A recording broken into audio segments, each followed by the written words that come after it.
sebagai pemimpin agama, sebagai pengayom umat, juga sebagai pemimpin negara. Baru kemudian Tunku Mutua sidang jamaah yang berbahagia, lahir paham sekularisme yang dicetuskan oleh para pendeta kaum gereja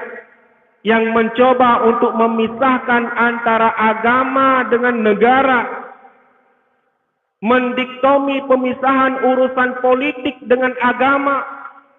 memecah belahkan antara ulama dengan umara,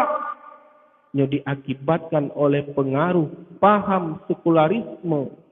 yang dicetuskan oleh para pendeta kaum gereja. Sejarah gedaya urang Aceh, masa Iskandar Muda, gedaya